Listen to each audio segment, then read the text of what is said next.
Hello, hello, hello. I hope you're all well. I hope you're well, Zombie Slayer. That's right, I can see you watching me.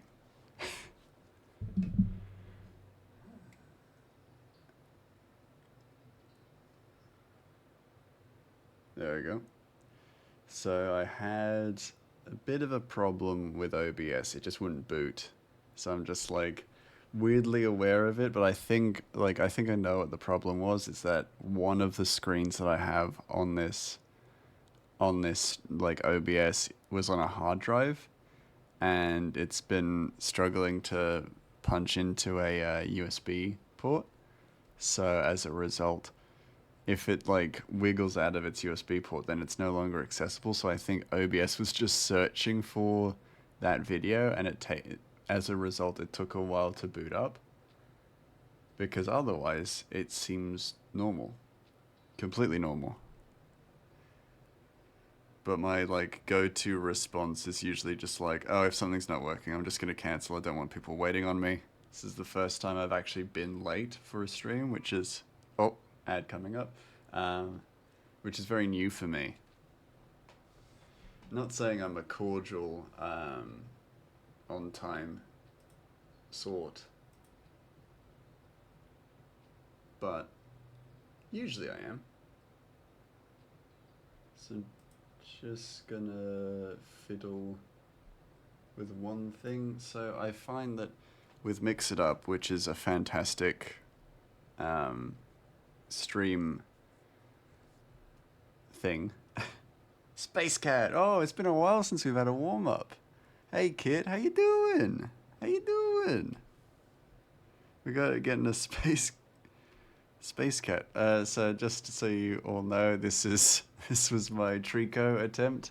There's a new redeem where I will try to draw Pokemon from memory. I have not played a Pokemon game in maybe over 10 years. So yeah, you could see how that turned out. Beautiful Trico. Thank you. You sleepy? Sleepy? Fair enough. I get that. It's been a long day. Space Cat. I feel I might have more luck with a Space Cat than I do with Pokemon. But we'll see. Jury's still out. This is the wrong brush for anything like that. First off. So normally I would actually start with the helmet first. Space Cat with cake, I could do that. That's super adorable. I love the idea. Normally, yeah, I'd start with, the helmet, because that's like the biggest part of it all. But I find that the head is like, you want to get that shape right, you know?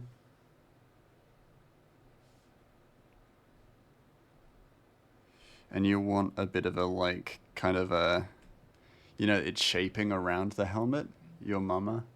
And mama, your cat, has decided that your water is better than hers. Well, yeah, that's such a cat thing, isn't it? They see you enjoying something and they want to get involved too, right? Have you ever had like a cat want to sit on your laptop because you're there and they want to spend time with you and they want to imitate what you do? I haven't, because I don't own a cat, but I know of it, because I know cats, Trying to drink your water and she's bumping on the jug. Oh dear, that's not good. Very adorable, I'm sure, but just OHS-wise, nightmare. And it's my friend's birthday, so I thought we needed more Space Cat. Yeah, nice. Well, happy birthday to your friend. The big Space Cat individual. Hey, Winter, how you doing? Just currently doing a cheeky warm-up with a nice Space Cat. Want to see what I drew her? Of course, always. If you want to post it in the Discord, you know the deal. I'm always keen to see some art. Give it the ratchet face. Or the ratchet teeth. I'm gonna do goober eyes, because I love goober eyes.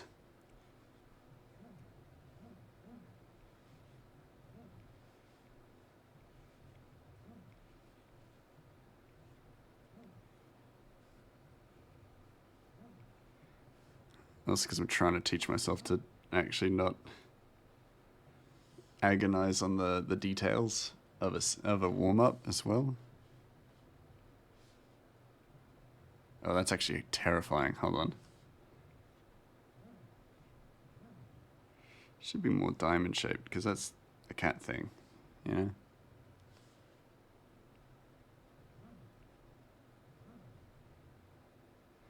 How are you doing, Winter? Are you well? Feel like I may have asked that, but if I didn't, I will ask that properly. Okay, posted in community. Eee. Where's my Discord? There it is. Community art. It's been a while. Oh wow, that's amazing. That's so cool. For those of you who are in the Discord, you can see it, but Kit, are you happy with me showing it off? Showing it off on stream?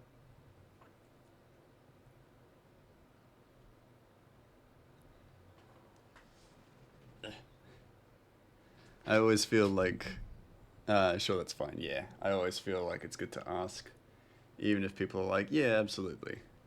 Or like, always. It's always good to ask. Yeah, look at how cool that is. I love, and it's got so much like personality. I really love the little like, the kids like rider, what's it called? Little like, they're at the front of like, they used to be at the front of shopping centers and stuff like that. Little riding toys and stuff. Toys. Ride machines. Wish it was better if you didn't stop. It was never going to be done. Oh, I mean, I get that feeling completely. You always feel like you can just while away at the details and iron out everything and flesh everything out, and you never feel like you're gonna be finished. Like, I get that completely. Oh, we got a Pokemon from memory. Sweet. Got a Swampert. Oh, that's gonna be rough. But yeah, look at that. That's super cute. Also, hello, Silent. We are currently doing a warm-up and also checking out Kit's amazing art. But we will be jumping back into some silly little sketches in a moment. Thank you so much for sharing that, Kit. That's lovely. It's a really cool little design. And actually, before I forget, make sure I give the seal of approval, the badge.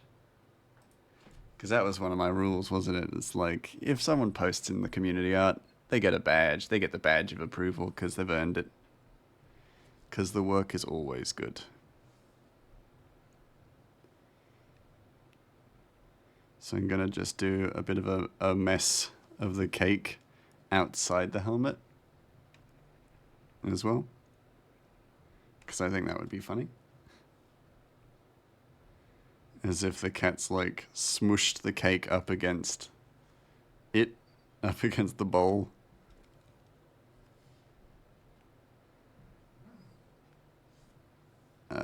I might even press the cake into the into the bowl itself. Not that bit, hold on. Redo that erase, but then cake, as if it were like a spaceship crashing into a space station. Just throw it in. Like so. Trying to eat the cake, forgetting this glass. Yeah, exactly. I feel like I would do that. You know? I don't think any of us are too big to admit that we would do that if we forgot there was a helmet in front of us. Well, that's terrible perspective work there, Gray. It's intolerably bad. Oh, hello. Thank you so much, Sakuna. Love your streams for the follow. How you doing? Welcome, welcome. Just drawing a cat trying to eat cake. Such a cute alert. Ah, thanks. I was actually planning on changing it, but now I don't feel like I can. Because I was gonna change it to just like a really chaotic animation of me screaming for the person to get in the soup, which maybe doesn't feel appropriate for such a chilled out stream, right?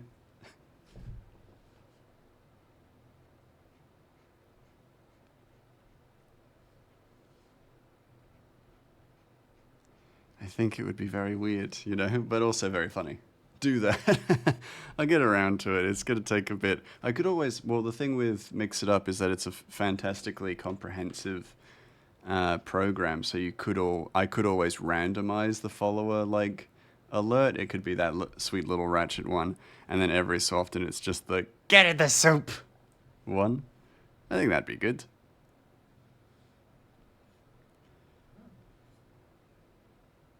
Everyone's doing Mix It Up. Mix It Up is just a really good program, you know, a really good program for streaming. It's got a lot to it, so you can really make a good use out of it. Make a good use out of it. That's not English. I was gonna say if you can do that. Yeah, I can do that. Because I've got, so the redeem for cosplay time is a randomized redeem, so I've done it before. So it randomizes the hat that I wear.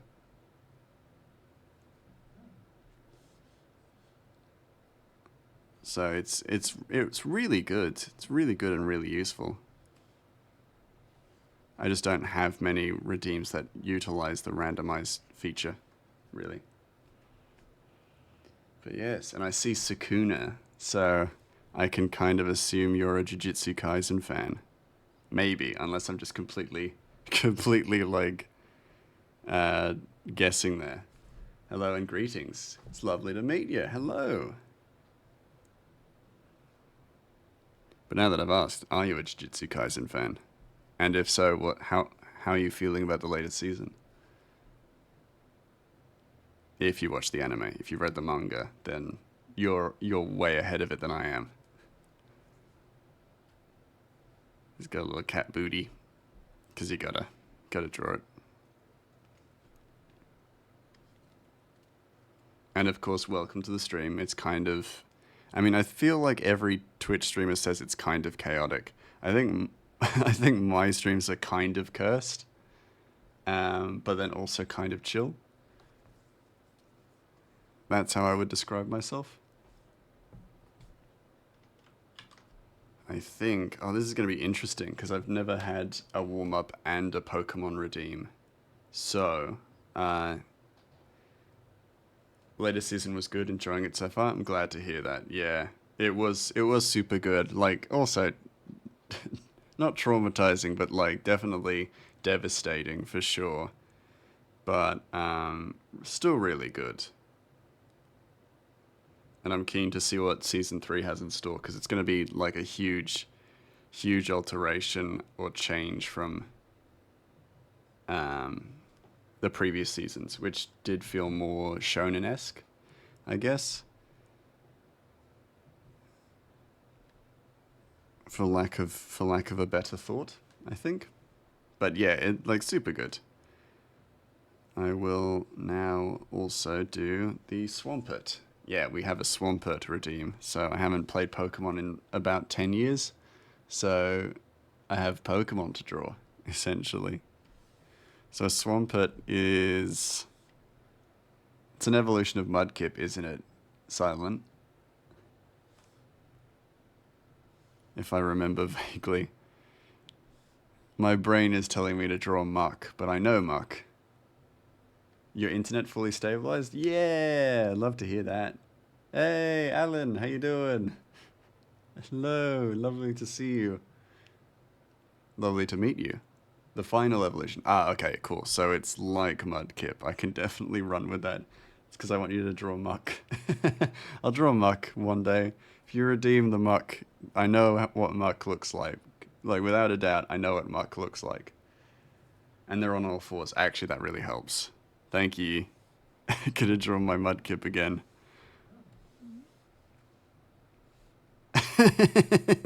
I just draw my version of mudkip and then put him on all fours. uh, just yes, I refuse to learn Pokemon. My drawings are quite comforting. I enjoy your aesthetic. Very cool. Oh, thank you. I appreciate that. It's very sweet of you to say. I currently work. Hey, stop licking me, Silent. Yeah, I appreciate that. That's very kind of you. I don't know how to draw Pokemon, but I can draw other things, which is good. How am I? I'm doing good. I'm doing good. I did a day of work, so I work full time, and that was, it is what it is. It was good. I love my job, so I'm very happy with it. But it is still work. More lick. More lick. Lick the mouse. No, you'll catch the Black Plague. It's very bad for you. Not healthy. Wait. Oh no, this can't become a trend. Just people coming into my chat, licking me, disappearing. Making me draw Pokemon I don't remember. Or no. Never gotten a Slowpoke. Slowpoke is my favorite Pokemon. Haven't gotten that redeem yet. But then again, I've only had it running for like a few months now. So, worth it. Worth it. Yeah, worth it. Licked the mouse. We've got healthcare now. Really good medical healthcare now. So, I can lick a mouse. Why not? But yeah, to answer your question, doing good. A little bit tired, but I also really wanted to stream tonight because I felt like I really wanted to work more on my comic. But yeah, then I had some problems with OBS. So eventually, through pain and suffering, I got through to being live. Keep looking over to my chat and just seeing somebody just licking the mouse. I did shower this morning, so I am okay to. I don't even want to say that. I don't want to encourage it. Don't want to say I'm okay to lick. No, it's not okay to lick me. There are probably pathogens. Say it. No. I refuse. I'm not safe to lick. I'm a mouse. Shouldn't lick anything that has sentience unless it consents.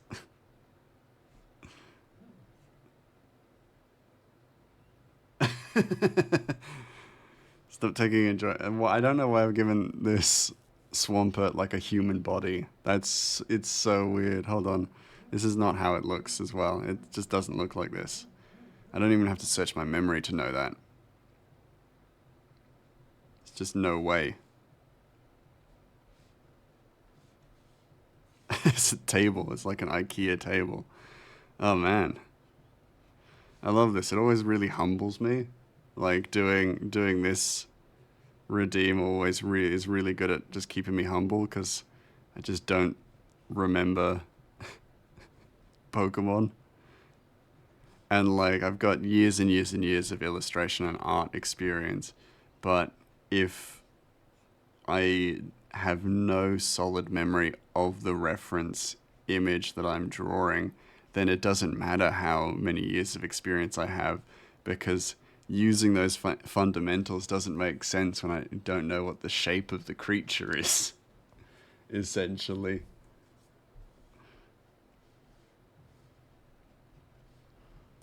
And therefore I can only struggle. I can only suffer. He looks so stupid. I love him. I love him to bits. He's an idiot. It's my special little bean, and I love him. Love him for it.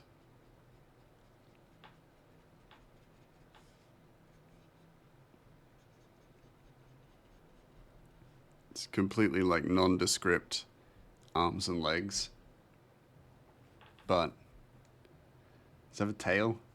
Silent, Silent, can you take a break from licking me for a moment and let me know if Swampert has a tail?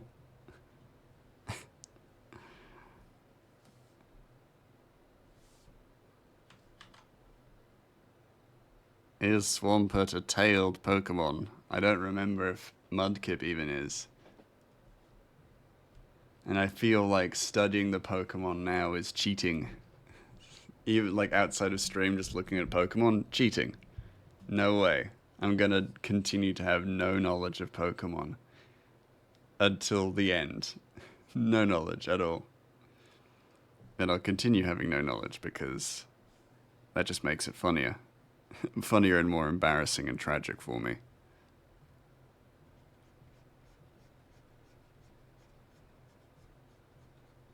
Can't remember which Pokemon are tailed and which ones aren't. And which one's just a humanoid? He has a tail? Okay. I love that I'm just like, cool, he has a tail. I have no idea what shape or style it is, so I'm just gonna draw something. Like this. Yeah. He looks so weird. It's like I made a big one. Ooh, a big tail. Hold on, this isn't big enough. It's like I made an IKEA table sentient. It'd be like a beaver tail, wouldn't it? Swampert. Hey, Smiley! I love to see that you're enjoying the little dancing grey mouse emotes. They are super cute. I was using them all day today in Torrent's stream. I've now started leading my introduction in other people's chats with, oop, it appears there's a dance floor on there appears to be a dance floor in this chat. Hold on, pardon me. And then just the dancing emote. Because I just think it's super cute and just super funny as well. How you doing, Silent? How's your day been? Gonna say this. You just drew Mudkip like a good Mudkip. Yes! That's a win! I drew a good Mudkip. It's supposed to be Swampert. But it's a kind of a win that I drew a good Pokemon. Looks really good. Thank you, Smiley. I appreciate that. My two Pokemon experts letting me know that it is like a Pokemon. I've drawn an actual Pokemon. It may not be the right Pokemon. It's not the right evolution. He's not the right shape, but it is undeniably Pokemon-esque, which is a win to me. It's also not one of the Pokemon that I just know. And the Pokemon that I just know, it's Pikachu. I don't think I could... I actually don't know if I could draw Pikachu, like, as nicely as I'd want to from memory. But I could draw a Pikachu. Slowpoke, because Slowpoke is my favorite Pokemon. And Bonsly. And maybe Charizard. Because, like, Charizard is just drawing Cartoon Dragon. So I feel like that's all doable. It's achievable. Everything else. Maybe Meowth as well. Because I was a kid once in the early 2000s, so I did watch Pokemon. A bit of Pokemon. But I was also an Australian child growing up, so I watched, like, episode 18 and then 275, you know. So I never saw them, in order. Just like One Piece. First time I ever watched One Piece as a kid, I didn't get to see any of it in order. I got to see stuff from, like, Arlong Park, and then it was just, like, the Grand Line and stuff like that. And I'm like, who are these characters? Who the fuck is that? This little, like, deer raccoon thing that I love. And then I fell in love with Chopper. Because of course I did. It's Chopper. But, yeah, I didn't... It's the problem with, like, kids' cartoons. They'll just show them in whatever order. and then like kind of expect you to have like an understanding of the story, which is just impossible.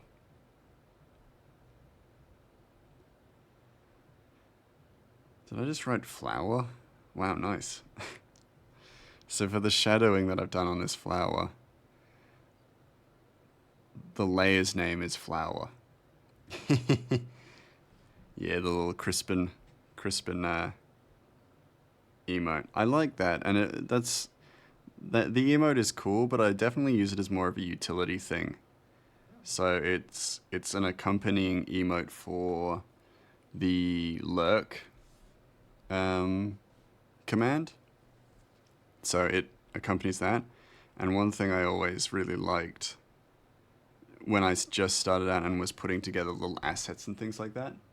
Yeah, so if you hit exclamation point lurk, it'll have like a line that will be eventually in the comic about, yeah, so thank you for the lurk, keep an eye out for other lurkers, they may be anywhere, even in your dreams. And then somewhere on the screen there is a little eye. Oh, this one's more obvious. But yeah, you can see an eye just appear on screen up in the top left-hand corner. Yeah, and it's like a comic-based command involvement, basically. So then we get this sense, because in chapter 1 we have a dream lurker that appears in the comic. So someone invading Ratchet's dream. And the idea was that basically, to keep it kind of on theme, we then actually have them exist within the lurk command, since they are a dream lurker, essentially. Ooh, my little time thing, I better have some water. Have some water. But yeah, that was one thing I was really keen for, was just tailoring my commands and redeems to the comics, since that is such a huge part of why I stream. I mean, it used to be the only reason why I streamed, but now, not so much. But still important to keep it all themed to it all. Forcefully unlurks a smile. Yeah, unlurk. Revokes your lurk, welcome back. You have no choice. I'll go into lurk mode and do some e-learning upskilling. That's fair enough as well. Return you back to the dream. Pop you back in. Pull you out for a moment. Find out that you have some studying to do. Pop you back in.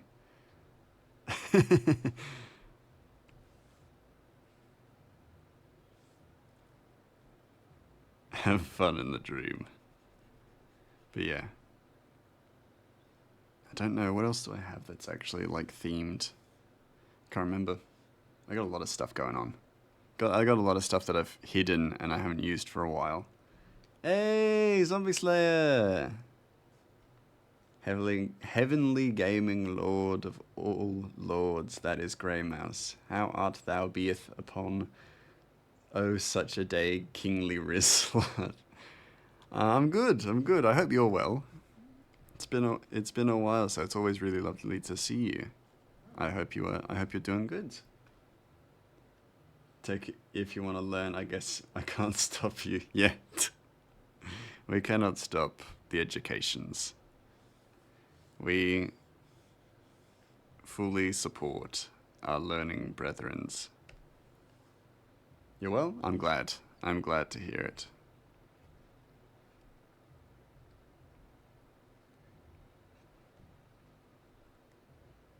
Got some stuff from Amazon and they feel like early birthday gifts. Ooh, that's fun. If you want to share, what'd you get?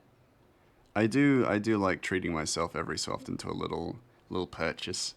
A little guilty pleasure is buying just like art books and stuff. I really like just picking up an art book for a game or a movie that I like.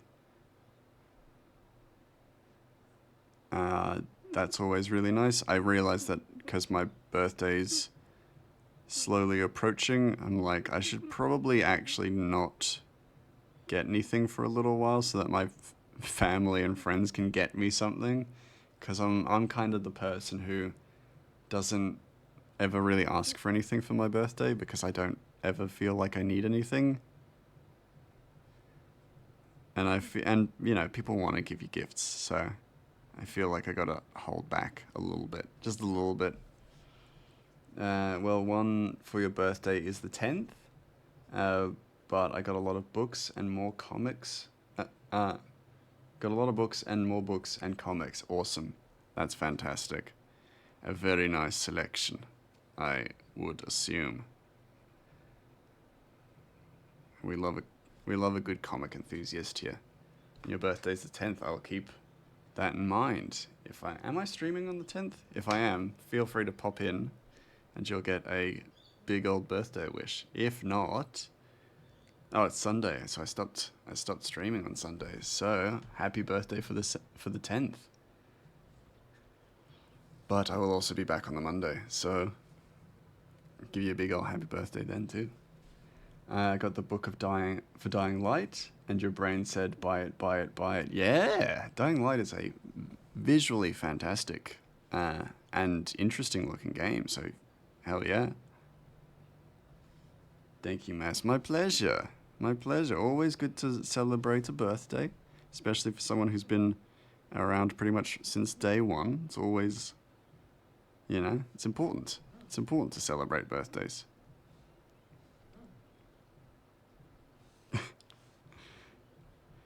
I almost went like, happy birthday, like a big old dingus, because that's how I say happy birthday to my friends IRL, is that I just go, happy birthday! Just so we're clear, I don't care that you can't wish me happy birthday on the actual day. That's fair enough. Sometimes it's not possible. Not possible. I'm too busy being grey mouse elsewhere. Well, actually not grey mouse elsewhere. Just sitting on a toilet pooping on a Sunday. That's my Sundays. Yeah, because I have now cut weekends out of my stream schedule just because I realized that I need to be taking time for myself. So I'm giving myself that. Giving myself time. Which is important. Though, in some news, in taking time for myself news, I will also plan on going to Japan in November, so I'll actually go on a skiing trip or snowboarding trip to Japan in their winter. Never been snowboarding before, so I wanted to learn. It's part of the reason, but then I also wanted to have like a goal during my Japan trip, so since it's in winter, I thought I'd go and travel through Japan with the end goal being that I go snowboarding in the Japanese snow. But that was a decision I made more recently. I wanted to go to Japan for a while, but finding the time was the complicated part. You've gone snowboarding and skiing? Oh yeah. How is it, Silent? How hard is it to pick up?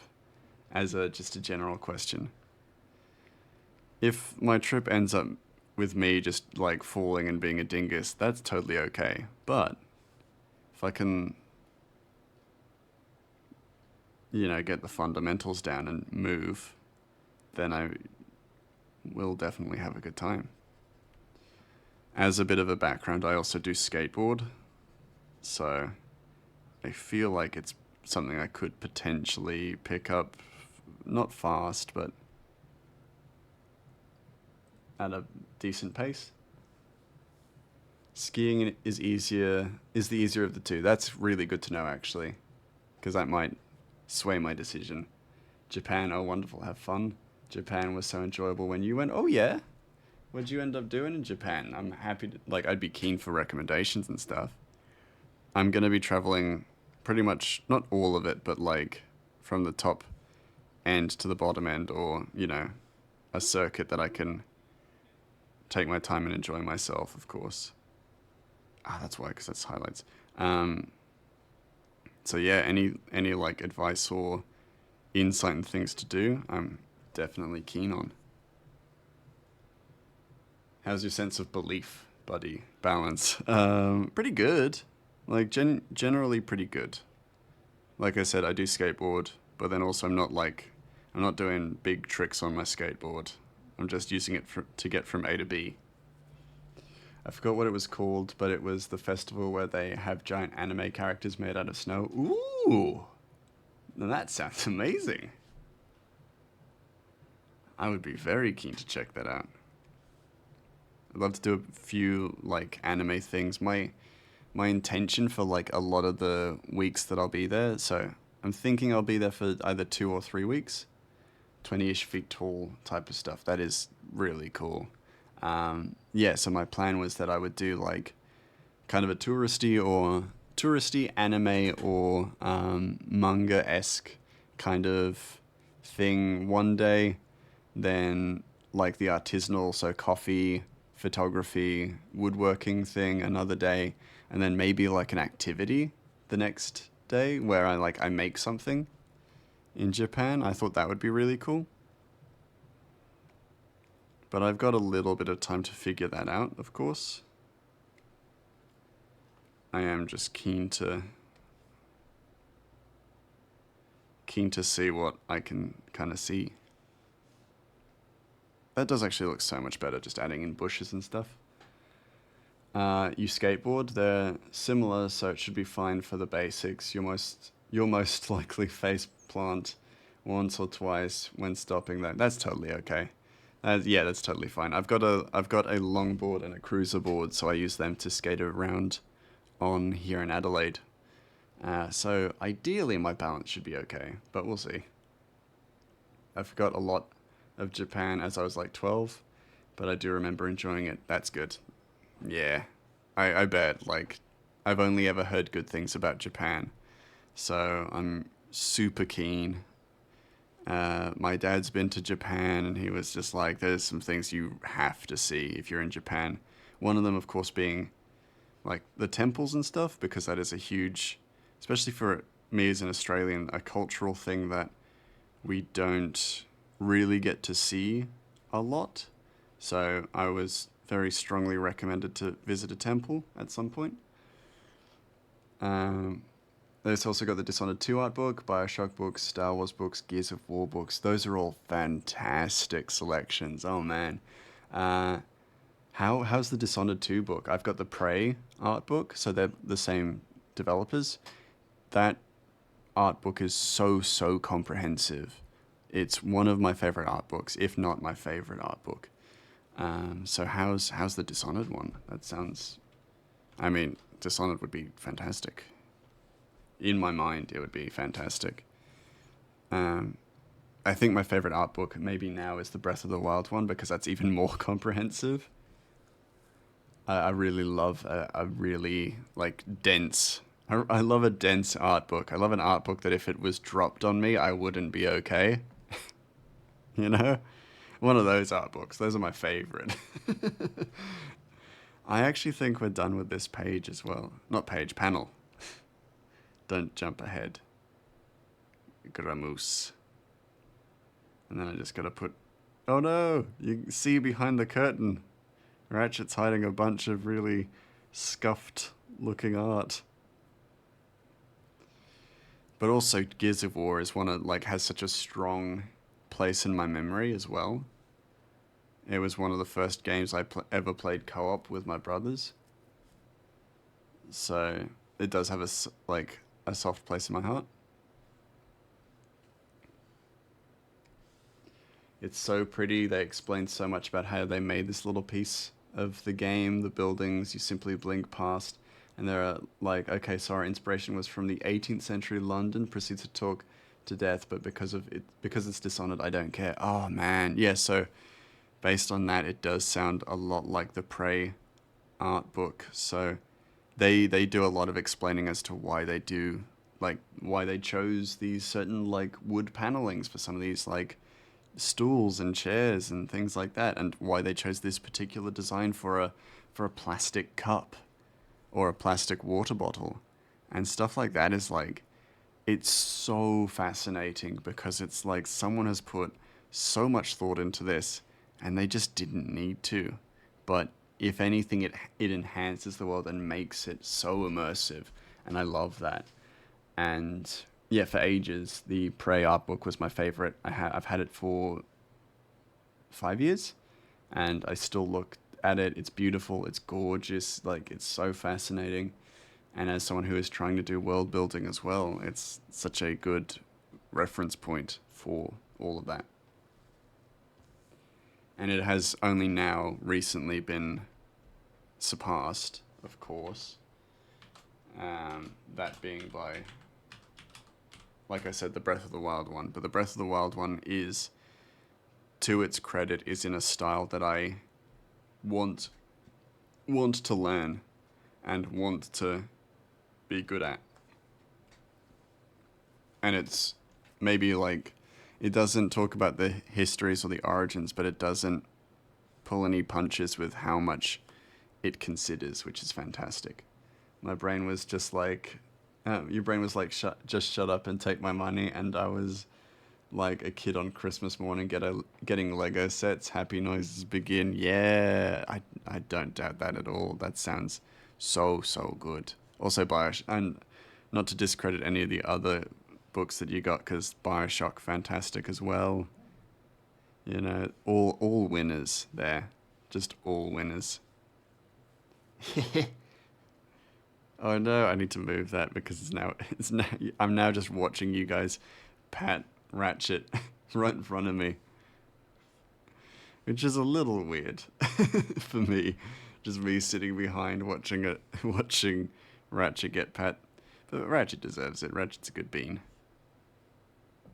The goodest of beans. I realise I've not drawn the little side bits. Side danglies.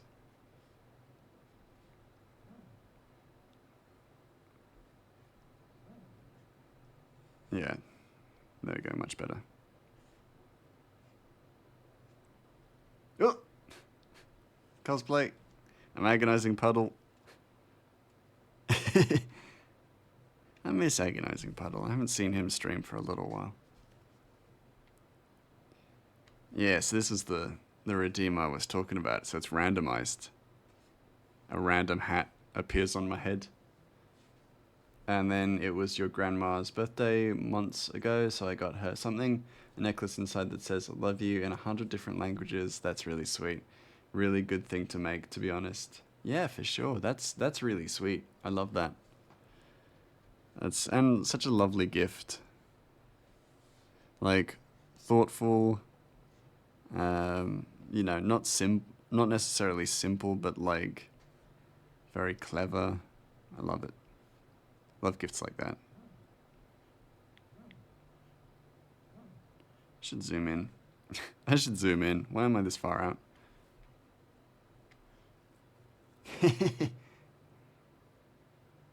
Oh. Let me fix my posture. And of course now I have Moni Stera's hat on. I looked down for a second and now I've got Moni Stera's hat. Hat and hair, as it were. It's not that she needs it though. She's fine. She's secretly bald, gang. Don't tell her I know.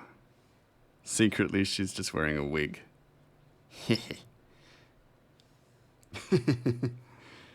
Such a terrible little rumor, because it's probably not true.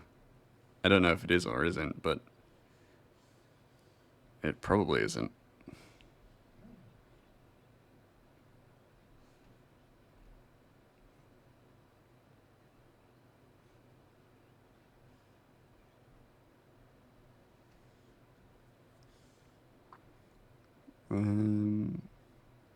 Yeah. I should probably also bump up the time that they're on my head, because, you know, we could probably have a longer hat time. I had it for 1 minute for a while. I mean, it's still on 1 minute, but could probably go for longer. Because that was when I was still learning Mix It Up.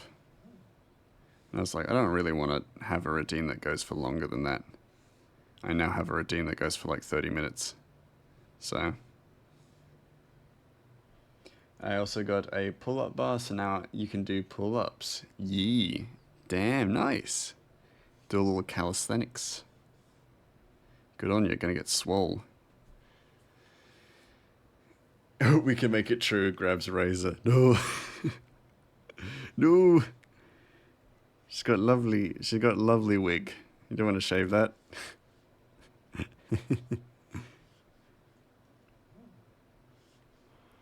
There used to be a joke on this stream that Moni gave me a haircut, and one of those hats was just like me bald with like a little like band-aid and like just a big tuft of hair at one side.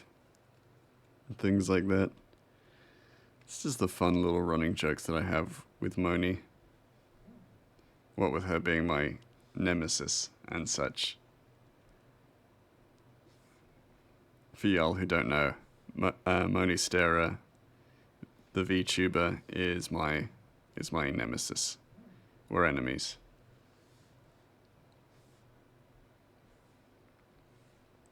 I pop into her streams every so often just to make fun of her, then dip out.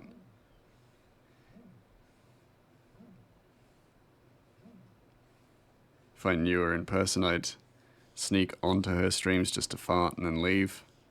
That's just the kind of mouse I am.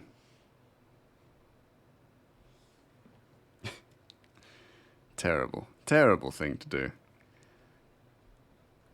'Cause she's also lovely. And I'm just an arsehole. It's all it is. It's just I'm a jerk.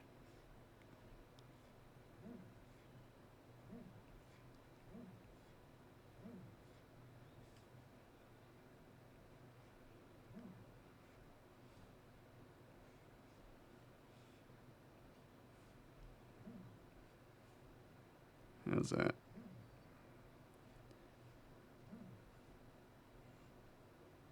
That's good. And then he needs his little top bit. Yeah.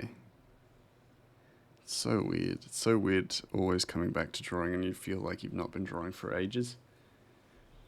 So sibling energy, basically. Yeah. For lack of a better word, it is pretty much that.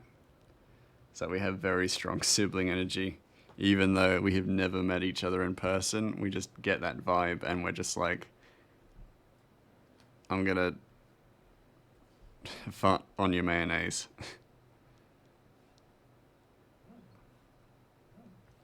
Gonna steal your chips. Put my, like, thumb in your Coke. I should go do your semi-regular nightly workout now. Au revoir. Good luck. Have fun. Don't tear any muscles. If you feel a twinge, do not push yourself.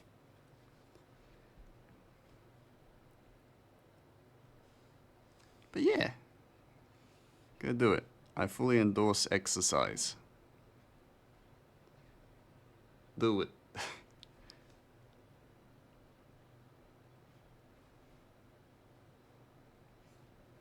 Coming from a mouse who's gonna have... Tomorrow morning I'm actually starting my PT sessions. And that's not to say I'm meeting my personal trainer tomorrow. I'm organizing meeting my personal trainer tomorrow. But still, gonna feel very weird about it. Because I don't know. I'm keen to do it, but I'm also just like, man. I fully expect, like, more athletic people than me to have a personal trainer. It tears all of my muscles after one squat. Hospital. Oh, it sounds like you've torn your pants and you're just like, oh no, every muscle in my legs is just gone. That's such a visceral mental image. It's just the whole like, okay, just gonna do a nice deep squat. Hospital. Help. That's horrible. With my siblings, I just be chaotic good as much as I can. So I'll say, hey fucker, I love you. Oh, you already know that? No, you don't, bitch. If I could love you, and that seems to work 8 out of 10 times. That's pretty good. That's pretty good. I just had brothers, so I suffered. That was my relationship with my brothers in my early ages was just suffering for the not necessarily bad suffering, just the existence of having two brothers. So I used to get like toast shoved in my face, or if I just left the bathroom, one of my brothers would try and scare me. And it's like, I've already peed, so I'm not gonna piss myself. But that was scary. Are you the youngest? No, I'm the middle child. You can tell based on my just sheer personality. I've been told very often that I have middle child energy. That's because I am. I am the middle one.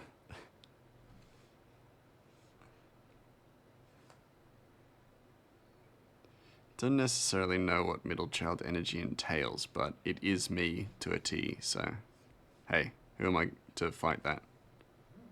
Middle child, forgettable. I mean, you're not completely wrong. I'm the only one who lives out of state. I live far away from my family.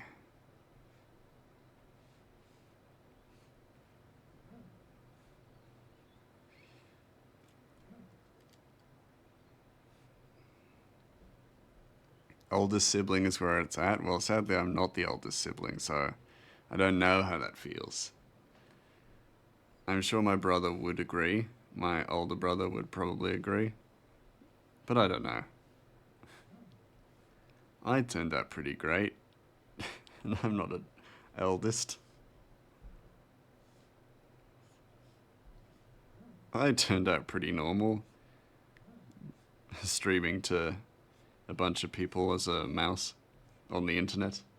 I mean, then again, I could be worse. I could be worse.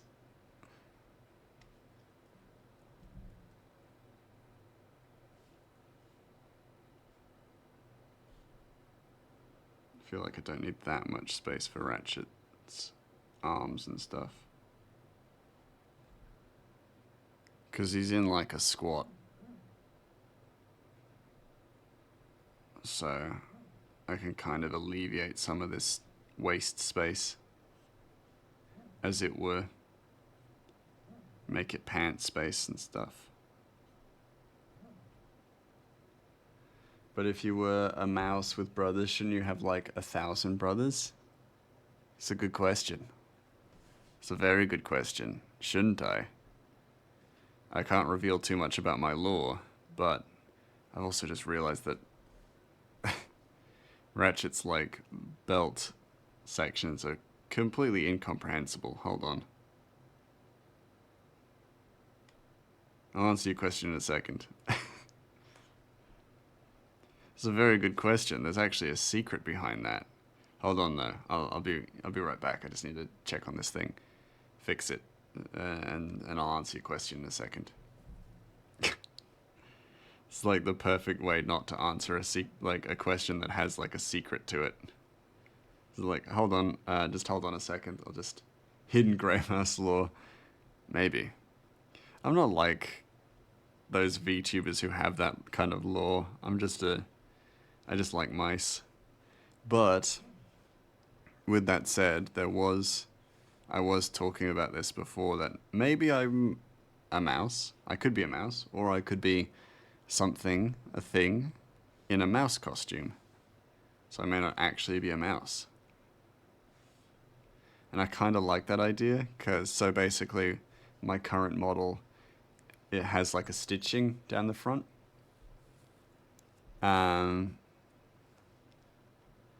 So it looks like I'm actually wearing a mask or a mascot head. And I like the idea that it's because, like, I could be a mouse in a mouse costume as well, like, of course, but I could also be a not a mouse in a mouse costume, which I also like the idea of.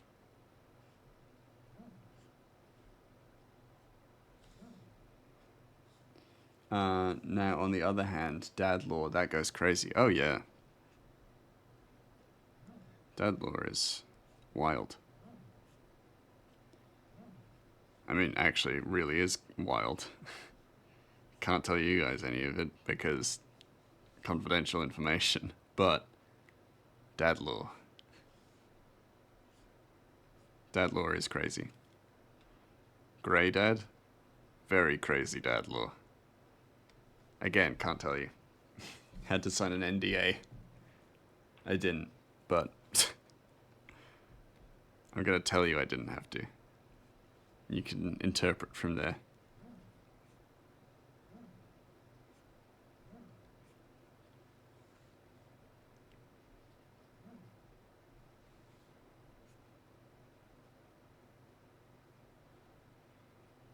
Let's put Ratchet's belt in. And then his pants.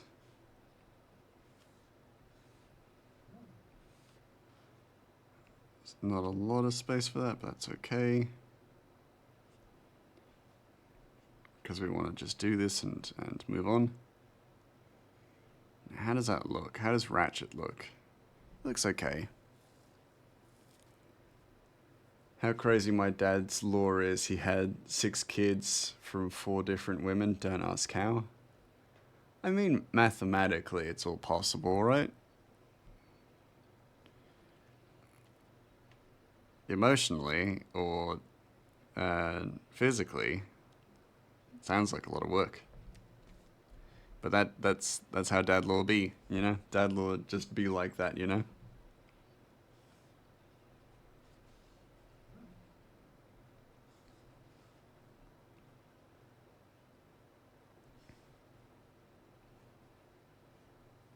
That's a little too thin.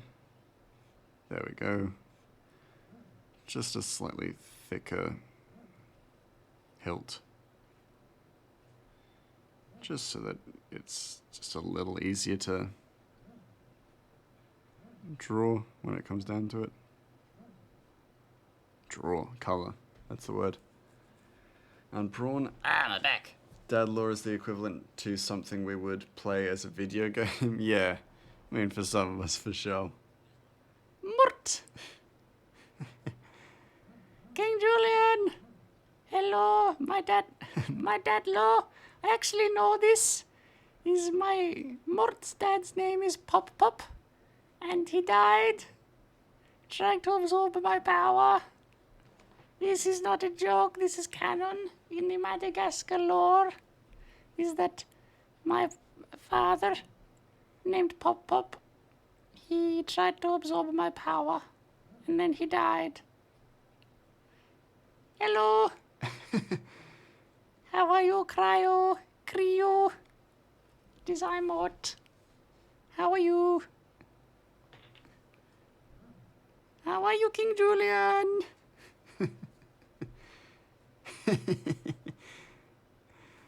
Who's that laughing behind me? It certainly isn't Mort, because he doesn't laugh like me.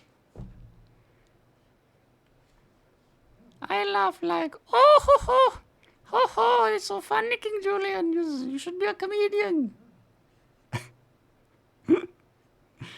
How do you come up with these jokes? This hilt of this blade is just too thick.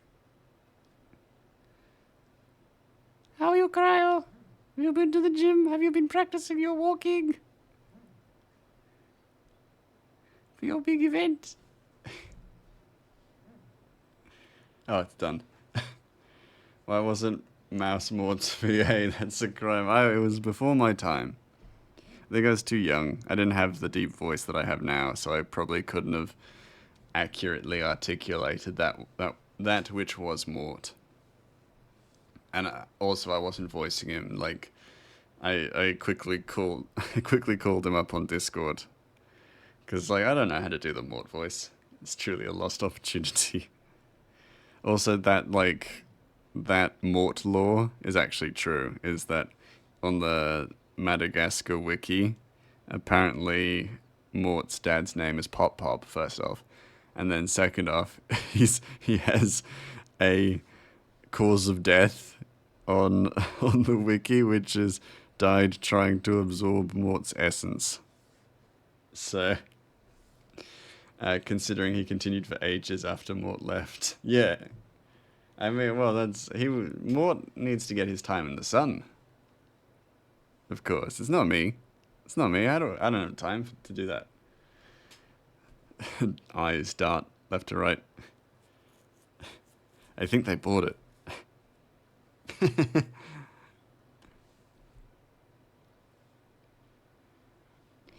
Realize this eye is just too high up. Just gonna drop it down. Perfection. And I feel like I need to add a background, but it's not gonna need to be much of a background, seeing as how the ground is like a bit raised.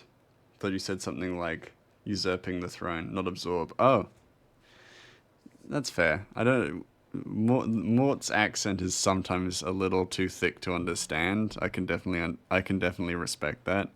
Sometimes when he talks, it sounds very weird. He should work on that. He should work on being more comprehensible.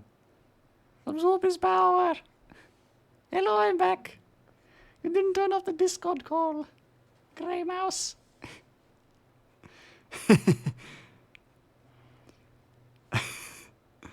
Do you think Torin would let me become a voice actor?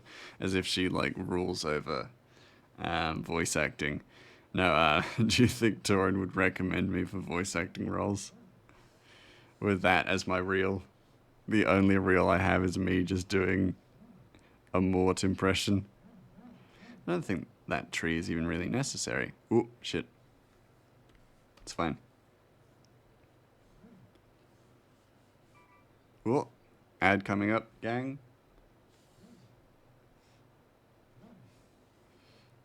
The ground is like there.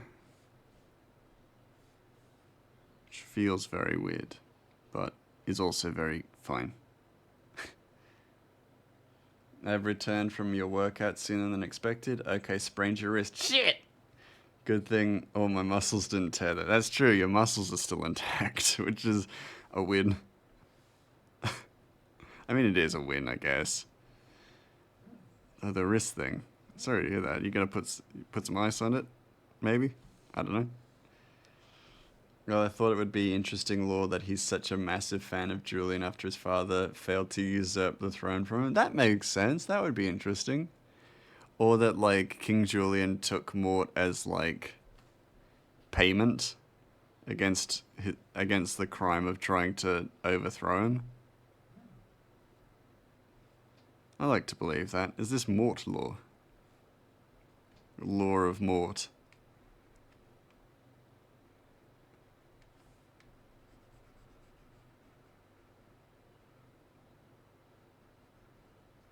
That's probably fine. The tree's there, so.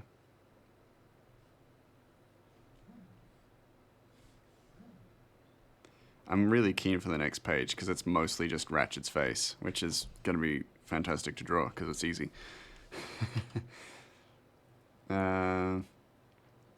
Just going to put it on in a bucket of ice water. That sounds fair. That sounds like a good way to rejuvenate it, recover it. Yeah, like a ward in Game of Thrones, Theon Greyjoy is a ward. Yeah, exactly, but it's just Mort. Crime of treason against funky moves. Yeah. No, that tracks. I think King Julian would commit, like, execution for crimes against funky fresh beats. It doesn't seem beyond the realms of possibility. Also, gym was good today. Had a PT session, and you've hit 22,500 steps today. That's a lot of steps. Finished work. Hey, it's all coming together. Welcome back, Smiley. Being half of the steps you need for the walk. Oh yeah, that tracks. Yeah, because 35k is like, yeah, 44k steps.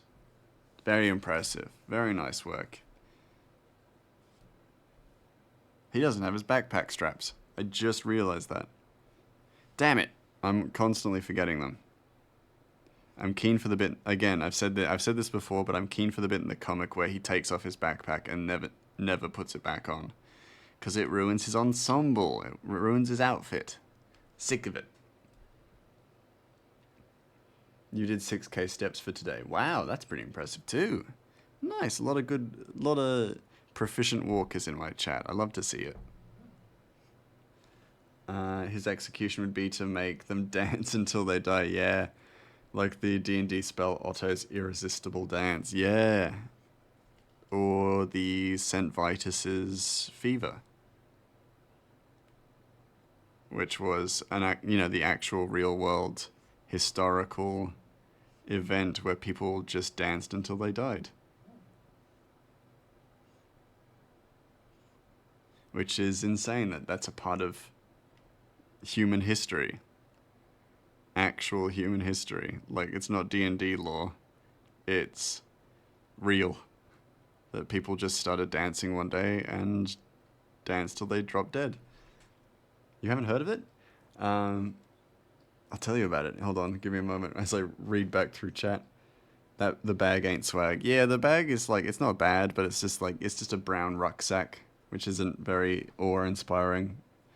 Okay, Mouse, you're an Avatar Last Airbender fan, and so are you? Have you seen live action? I haven't either, actually. I haven't seen it.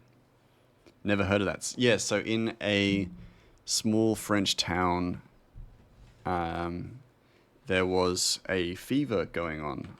So basically, it was referred to as St. Vitus's fever, or St. Vitus's curse.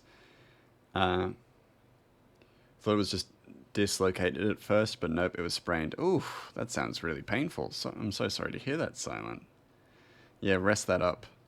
I had an idea for your player's paladin. You're going to make him the steadfast shield. Ooh, that sounds fantastic. And an amazing, like, nickname as well for a folk hero as well. Like, if you go with the folk hero background, then, the steadfast shield is like the town hero or anything like that, and it carries that gravitas. But yeah, so one day it's not called St. Vitus, the town's not called St. Vitus, but it was near a shrine to St. Vitus. But a lady one day just wandered into the main square and then started dancing, and people thought nothing of it at first. But then the next day when people came out to do their, shopping in the market and things like that, they found that she was still there and she was still dancing. And they were like, well, that's weird. What was worse was that her feet were bleeding. So it was evident that she had been dancing all night. And then other people just started dancing.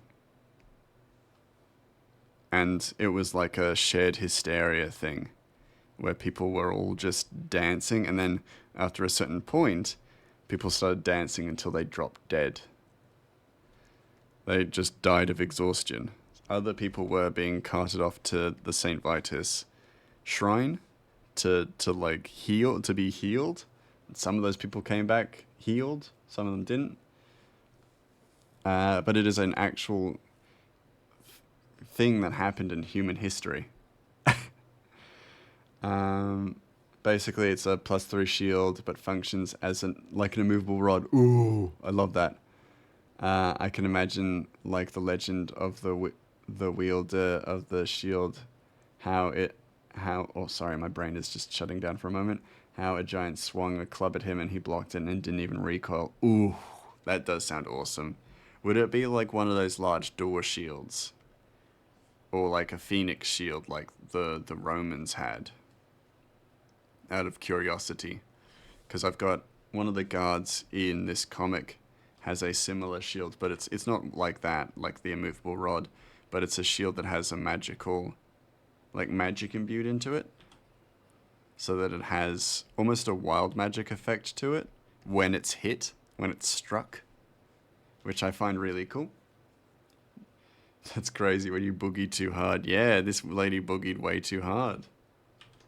And then caused mass hysteria in the entire town. There was, and like the things that the council and stuff did were that was that they were like, well, we can't seem to stop them from dancing, so we're just gonna pay minstrels and stuff to play and give them like an accompanying track to dance to, essentially. And it's like, well, that doesn't really help the problem, but it is nice to listen to. And it's, yeah, something really like grimly funny about that is that there was like they couldn't physically stop them. Like they could forcefully grab people and tie them down and stuff, but they were like, well, we don't really want to do that because we could cause more harm than good. So they're like, we'll just pay minstrels and let them dance. We'll cordon them off into like a certain paddock. Let them dance. Let them dance it out, essentially. And then they were like, oh shit, they're actually like dying and stuff. So we can't just kind of let them dance it out. But it was also during that era of superstition where people believed curses were unseen and impactful in ways that we wouldn't be able to comprehend until eons after our death and things like that. So, the door shield you're talking about is called a Pervice shield. Ooh, interesting. Crossbow shooters would use them to reload because if you've seen someone reloading a crossbow, it takes quite a lot of time. So they essentially carried a door. The shield that the Romans used was called a scutum. Ooh, interesting. You're not quite a tower shield, but a larger shield shape. You know, like a... yeah, kind of thing. I get what you mean. Yeah. Oh, right. So, yeah, tower, Scott. I want to pronounce that properly because a very easy slip of the tongue could cause problems for me. A scotum and a pervice. That's really good to know. Thank you for that, Zombie Slayer. I have learned. Put straight jacket on, dancing man. Boogie's out of it. Yeah, he's just boogie. He does the worm out of the straight jacket. They're just like, well, I've done everything I could, but maybe give it an action to activate the rod ability. That's fair. I think that's fair because like, if it were a bonus action, you'd probably set it off every single time. You know, you'd like do your action and stuff, and then you'd put it down and bonus action, and then you would, move it again. So it has to be more considered. Like I think that's a good idea that it's considered. It's a movement that you kind of need to consider, so it should be an action as opposed to a bonus action. my scrotum shield from cricket. Yeah. Oh, yeah, actually, yeah. I curse you to get jiggy with it till you die. Some rad witch in 1518. Yeah. Yeah, if crossbow shooters didn't bring it, then, well, you very easily die from arrows or a thrown spear or something else. So it was required that they carried some big boy shield as cover. That makes perfect sense. It's a really practical use for something like that. That makes sense. Stretch. Do a stretch. Everybody, this is your order to stretch.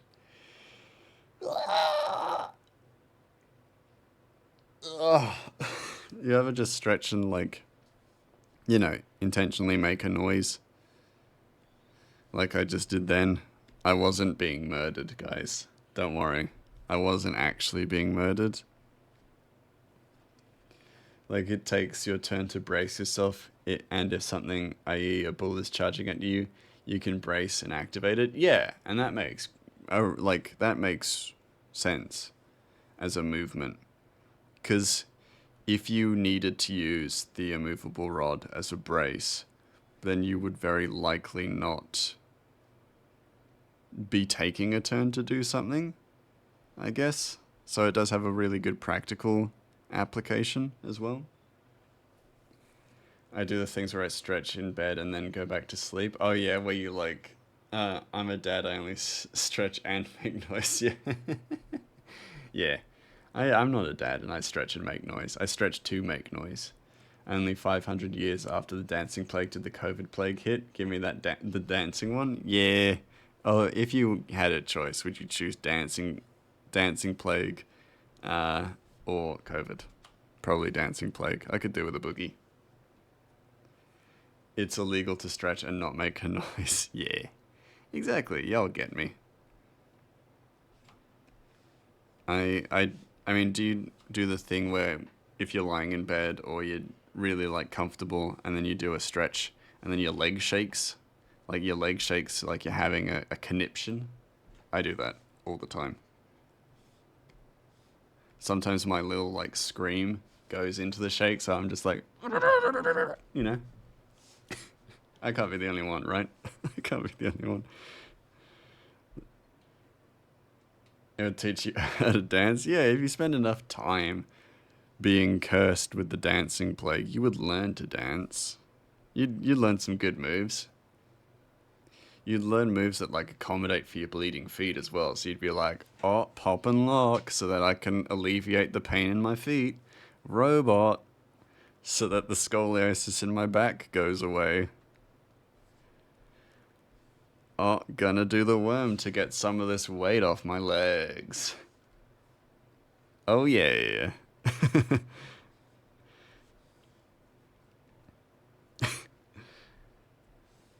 I love it because it feels really dumb, but very funny as well. It's like, I'm going to take a dancing play because it'll teach me to dance. And it's like, well, you're not wrong. You would learn some moves. And in this modern day, people would be like, you're doing it wrong. Do this. Where am I? On the layers. Not just in general. I'm not just asking where I am. Just in general, I know where I am. No, I do that as well. If I stretch, I stretch the entire rest of the... Oh, I teach the entire rest of the house the primal scream of the gods. Yeah. It's the joy of it. It's the joy of the stretch. It also doesn't like... It doesn't alleviate the strain if you don't scream. You gotta let it all out. All out of your system.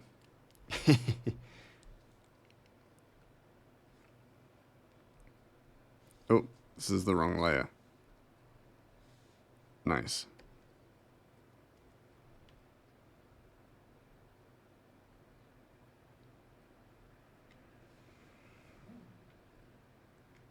I also think, if I remember correctly, the town that suffered from the dancing plague also had like a series of unfortunate events that led to like their crop yield being terribly bad that year and things like that. So it was just like, it was really rubbing salt in a wound that they just got this terrible and obscure plague as well.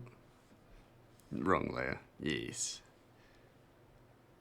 I do that more often than I realize as well, that I just get the wrong layer for something and I'm just like, oops.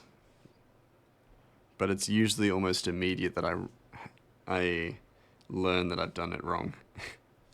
Which is good. There's a benefit to that, because I can just... It's easier to undo if you realize that you're on the wrong layer early.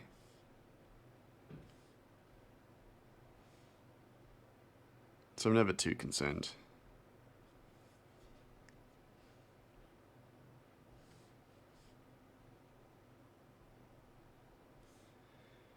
Gotta get these tiny little dots of white.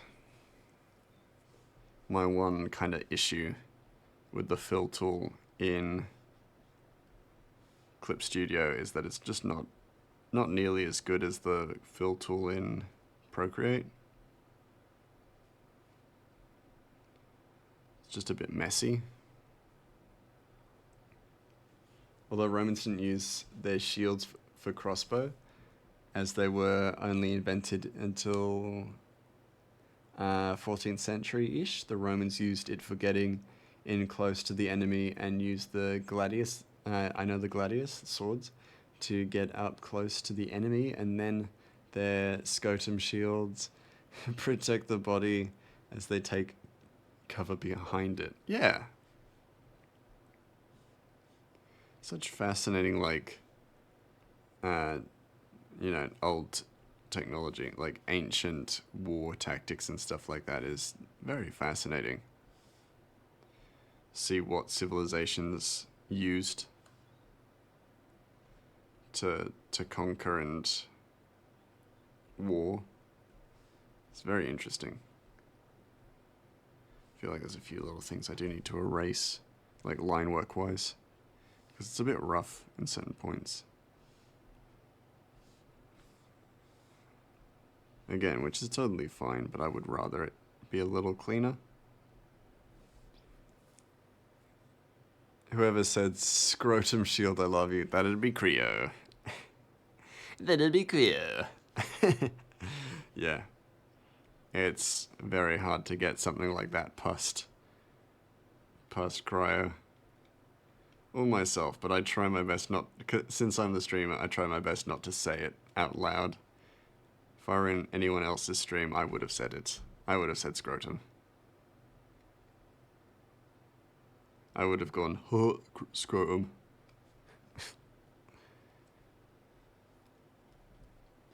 Zoom in, clean this up, because it's a fucking mess. Again, a reason why I don't like the backpack. In years to come, people will be like, reading the comic and they'll be like, wow, this is all really, like, they won't even think about the backpack at all. It's not going to be a second thought for people. But then in like an interview, someone will be like, Grey Mouse, how do you, like, was there anything in the comic that you didn't enjoy drawing? I'm like, yeah, a backpack. I didn't like drawing backpacks. I mean, this backpack anyway. I'll say something. Also, now you said scrotum like 6 times. Yeah.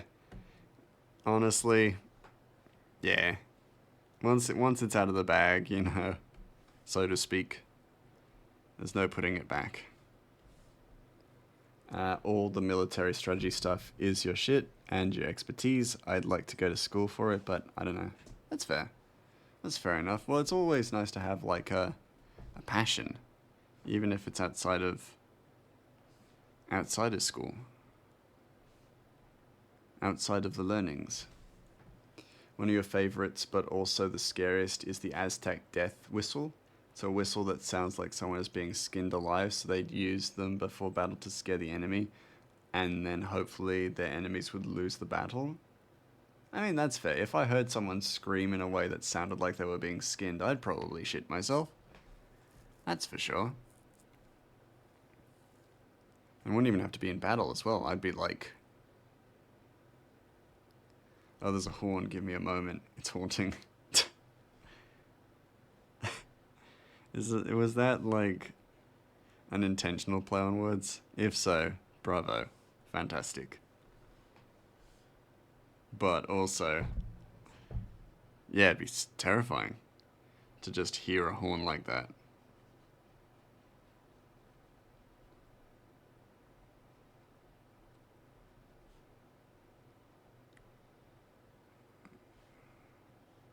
Because, like, yeah, the thought of, like, hearing someone being skinned alive would be... Yeah, I don't think any time period would make you less shocked by that, honestly. A Carnix. That's a really sinister name for it. Carnix. Hey, Tally. How are you? I see you there. How you doing? Point. Mouse points. You got the Ches. Having a good time with the Ches emote.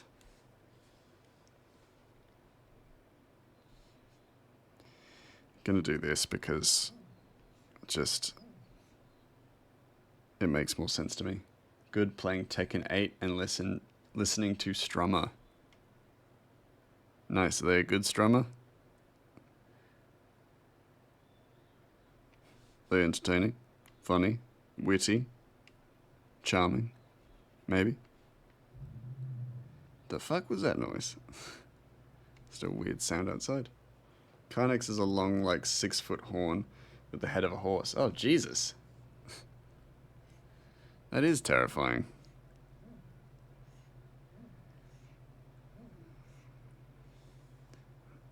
What a time to be alive, where there were various horns used in war to scare the shit out of their enemies. Horrifying. Absolutely fucking horrifying. It's so fucked up. I love it. It's all good research, because I can always add stuff like that in to the comic, and then people will be like, whoa, this is fucked up. And I'm like, yeah, this comic is not actually meant for kids, but it's got elements that are good for kids, like Ratchet. Ratchet's safe for kids. That do sound like a fun time to be alive. Yeah. You know? You're having your morning food, morning breakfast, and you hear the sound of someone being skinned alive, but because you're just like, oh, it's just that whistle. The soldiers are going to war, as per. You know, so you keep eating your breakfast.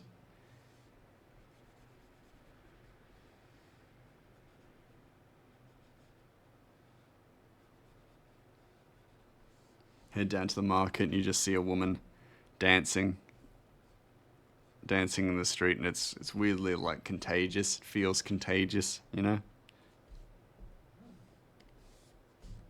You just feel this urge to join in, but you're just like, I'll come back. History was fucking weird, man. It was grim. It was real grim.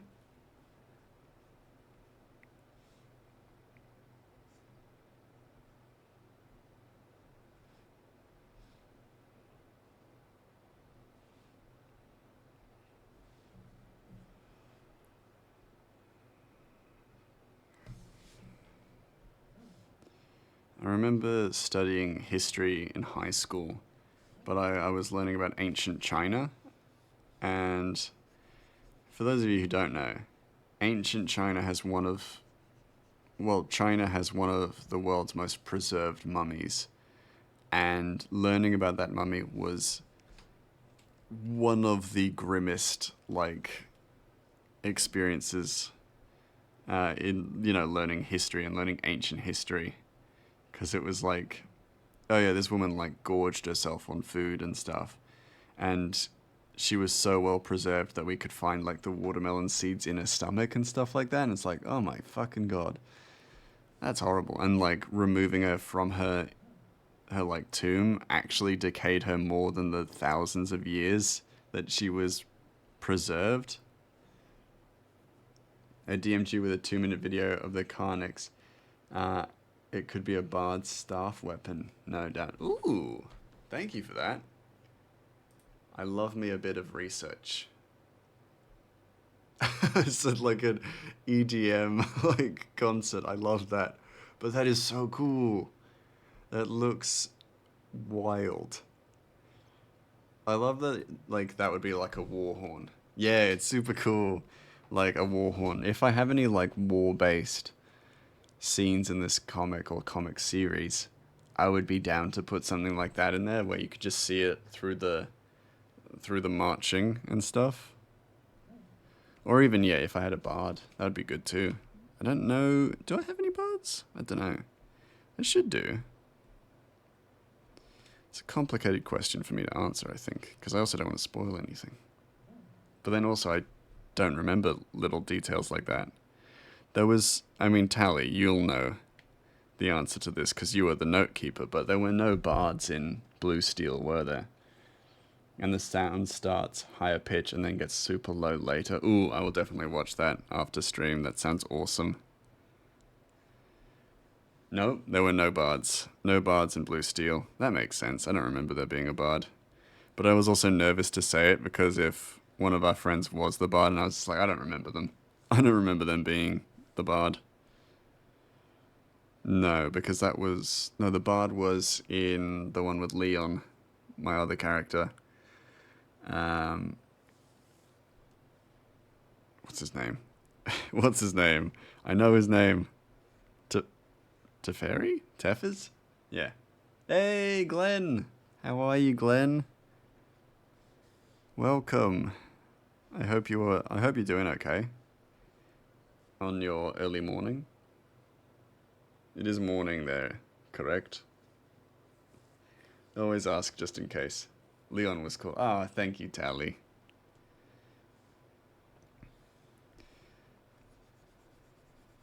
That's very sweet of you to say. He was mopey. He was broody. He was just a deeply broody character. So, and also I have never played a character since like him since. I've only played like goofy characters now. Just because, I don't know, because Ratchet was something else, I think. Ratchet kind of changed the way I played D&D. That being said, I'm playing a new character for a campaign who is an absolute fucking bastard, so maybe Ratchet didn't completely change the game for me.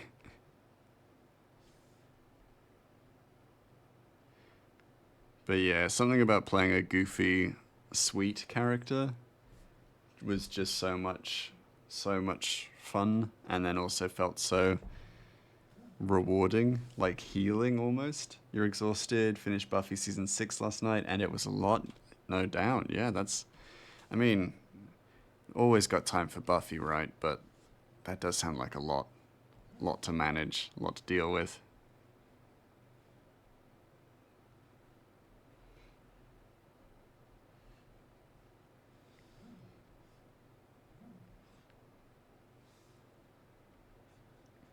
And I mean, like, also, I'll admit I was spending like a few moments trying to remember the name, but Celica was a great character as well, and we had a great dynamic, Leon and Celica.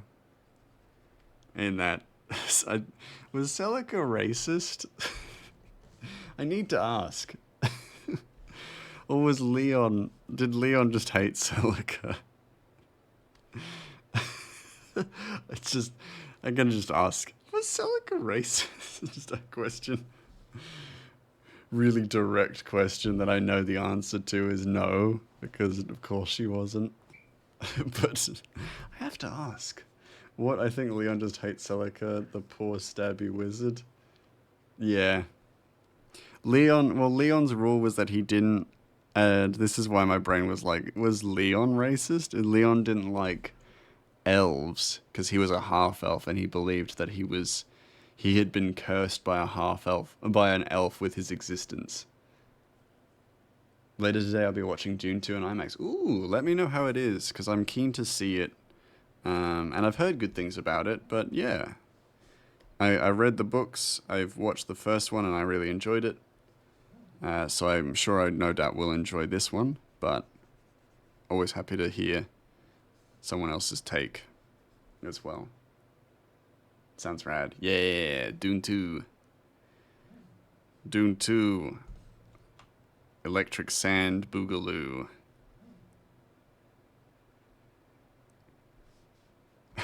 Dune 2, we're still here in the sands.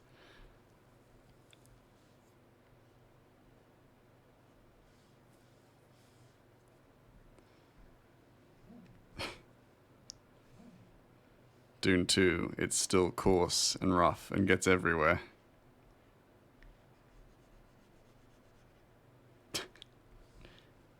Dune 2, don't fuck the popcorn bucket.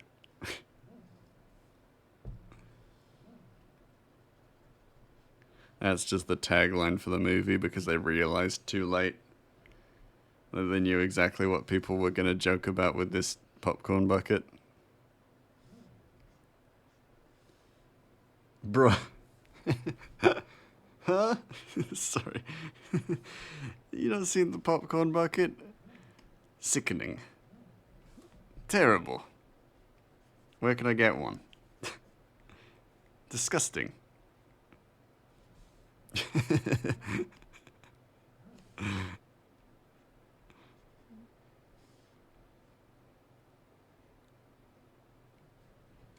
You've not seen the bucket? No? Hold on. I'm gonna search Dune. So, Dune popcorn bucket. Just images. I don't need anything else. Why was there a picture of Adam Savage from Mythbusters? That's weird.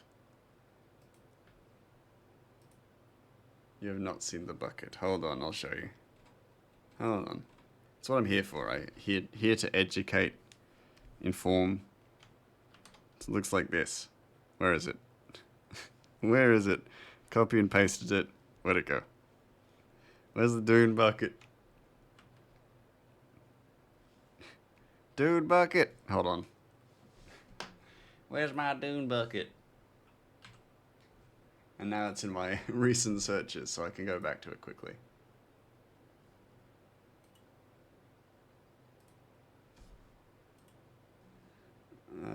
Copy.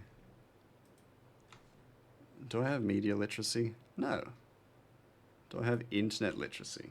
No. Where's my dune bucket? Where my dune bucket at? Jesus. I don't see it. Where my dune bucket? Oh. Okay, it's somewhere. It's definitely there it is. There's my dune bucket. Let me show you. So this is what it looks like. Besmirching my comic with an image that I didn't think I would be showing on my stream. Looks like this. This is the dune bucket. I feel like every streamer I know at some point, at one point or another, has just shown this. Shown this popcorn bucket. Yeah, it looks like that. It's great.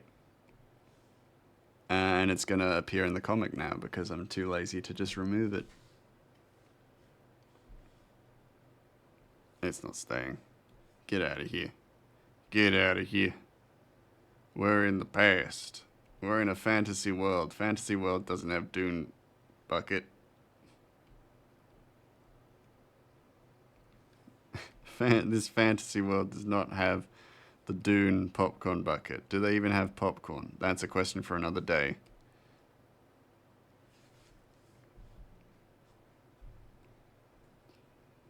What were they thinking? I don't know. Well, here's the thing. Here's the thing to me. I actually think that they did know what they were thinking because think about the publicity that popcorn bucket got. The amount of memes that came out from it. I actually think it was a really clever marketing trick. Genuinely. I think it was a very clever marketing ploy by the marketing team behind it. Because basically, you know, like, no publicity is bad. Like, any publicity is good publicity. So people joking about it and making fun of it, or, you know, just memeing about, like, oh, I'm not even gonna watch Dune, I'm just gonna buy the bucket. And it's like, oh, they're gonna go see Dune as well, of course, surely. You can't get the bucket without going to see the movie. It's all mind games. You buy the Dune bucket, and then you've watched the movie. I think the box office for Dune 2 is also like it's surpassed 2 billion already, and it's only been in theaters for like 2 weeks, which is a really good run so far. And I think maybe like 30% of that is because of Dune Bucket. Oh, I get it, but I want to ask people who did get it, who did and get some answers. Yeah, I mean, me too. I'm sure some people will say, oh, it's for the novelty because it's, you know, weird and stupid shaped. But also, I'm just kind of curious about the thought process behind, because also Kung Fu Panda is coming out, and some of the popcorn buckets that I've seen for that are actually really cool and like adorable. One's a Chinese food, like classic, like Chinese food takeout bucket, but for popcorn, so it's huge. So it actually looks really cute and would be a really cool thing to have. And then one's like a baby panda holding a bowl, and that's cute as fuck. So that also, really good marketing. but people are mostly talking about Dune Bucket. And I'm talking about it now too. Because of its, like, strangeness.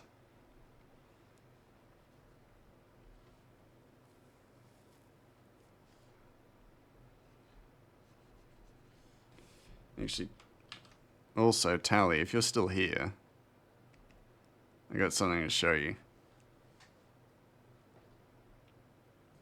Is Tally still here? I can see my... Yep, you're still here. There you go. Little thing for you. I think I sent this to you, actually, but if I didn't, here it is. So the next page of this comic is Ratchet going through and impersonating each of the members of Blue Steel. And because I didn't want to change his face shape, because he's not a shapeshifter, I thought, how do I adequately convey each of the characters in a way that is shown more through personality and maybe a little bit of visual, like, representation. And still working on them. As you can see, there are a few empty spaces, but some of the characters, you know, you have like a clear understanding of of Ratchet's relationship with the character, with especially Jace, of course, and you'll all come to understand what I mean when I say Ratchet's tumultuous kind of business relationship with Jace. But then you have different characters and stuff like that, and I wanted to represent them in unique and kind of visually unique ways.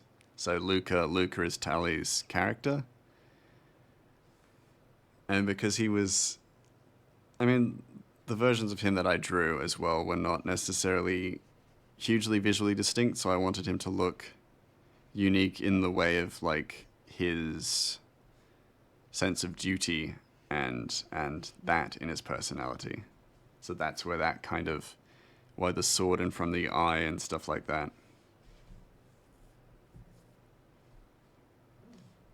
But yeah, I'm actually really keen for that one. Like, I'm actually really excited for that page because it's just Ratchet's face, which is going to be a breeze to draw through.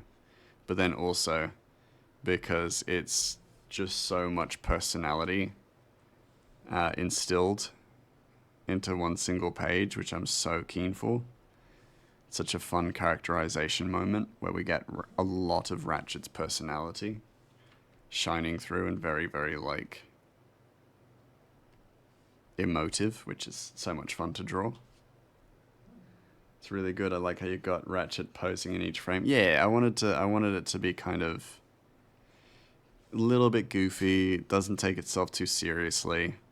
It's a bit of a montage cut, so a lot of it just falls together. And, like, bits won't necessarily make sense. Like, I've tried to remain relatively consistent with Ratchet's continuity in previous panels, but with that one, it's not going to matter as much. So Ratchet will have, like, 2 daggers in one hand in one panel, and then 1 dagger in one hand in the next panel. And it's just, like, you can assume that he probably put one away and pulled one out, you know, all that kind of thing. Like most comics do. So I found I'm more meticulous with the continuity of my comic than other artists, where they kind of do jump a bit. But that's kind of because I wanted to have that flowing rhythm to the panels as well. So I can kind of break that rule every so often. But not too often, because it'll become a little bit too disjointed otherwise.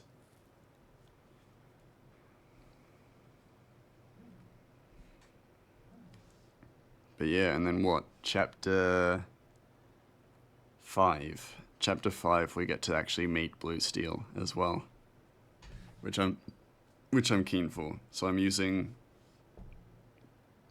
the first meeting of Blue Steel and Ratchet for a memory sequence, which I'm really keen for, because it really does set the first impression that you will get of, I mean, Blue Steel for sure, but then also Ratchet's relationship with Blue Steel, which I You know, I mean, it's one of the most important things about this comic. It really kind of motivates and steers this comic in a huge way, so it's gotta be introduced quite early. And you might not get too much like interaction between a lot of the characters because you know it's a very early sequence where certain characters didn't interact with Ratchet at all, whereas others had huge interactions with him. So I'm really keen to illustrate it because I've been wanting to illustrate that bit for ages too. I've done a version of it, but that was years ago. The first meeting where Ratchet was told, "You are not. If you steal while working with us, you're out of the team. If you pickpocket anyone or commit thievery, you're out." And really, like, you know, that's a really defining moment for Ratchet. Hey, thank you. Thank you for the pets. I think we're almost done with this. Just need to do details and then go to bed. Again, because it's not complicated. It's not a complicated panel. Honestly, all of this could be filled in. It's very unneeded.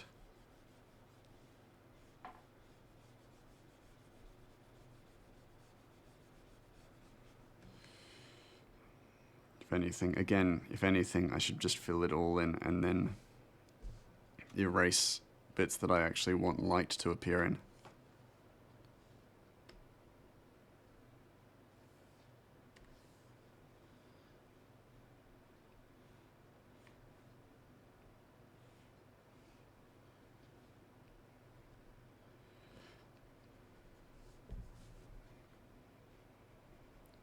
Because, yeah, like, each member of Blue Steel taught Ratchet stuff. And so we'll actually get nice opportunities where we'll have memories and maybe not dream sequences. The dream sequences are more for Ratchet and Dogen, but we'll have sections where we get to meet some of the members of Blue Steel, which I'm really keen for because I like them. I liked Blue Steel as a mercenary group. They were fun. And you get to learn why Ratchet doesn't like Jace. Or didn't like Jace.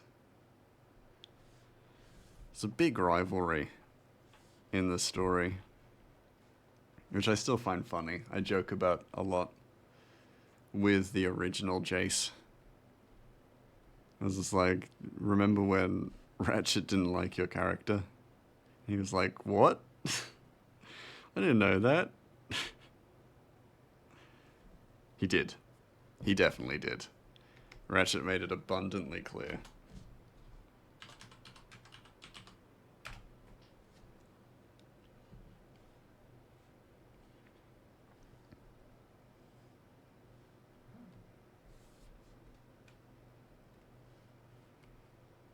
Because yes, Ratchet does have the capacity to dislike somebody.